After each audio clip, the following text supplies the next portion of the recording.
Check these 10 reasons why God is real. Very important question. I don't believe God exists because he's answered my prayers. Okay? I believe that God exists because the order and the design of the cosmos points to a designer. I believe that God exists because everything that has a beginning has a cause. The universe has a beginning, therefore the universe has to have a cause. I believe that God exists because the anthropic principle, life is balanced on a razor's edge. To try and argue that all this just happened by chance is absurd for me. I believe that God exists because the amount of information in the DNA of a single cell is so densely packed, it demands an intelligent mind. I believe that God exists because it's more reasonable to believe that life comes from life than it is to believe that life comes from non-life. I believe that God exists because I notice that human beings have this innate drive for meaning in life.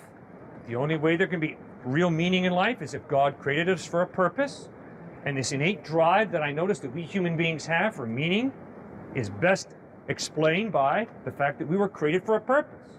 I believe that God exists because the evidence of a conscience that ties me into moral absolutes demands a moral lawgiver. I believe that God exists because I experience love.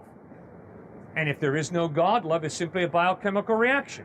I'm sorry, my experience of reality is there's more to love than simply a biochemical reaction. I believe that God exists because I experience free will. And free will shows me that there's more to you and me than just a machine. We're human beings with a free will. That demands there be a God, a personal being, who creates us and gives us this free will. I believe that there's a God because I notice that all human beings, myself included, have a drive for life after death. The only way there can be life after death is if there is some type of God who's able to give us this life after death. So those are 10 pieces of evidence that point to God's existence. That's why I believe God exists, for those 10 reasons.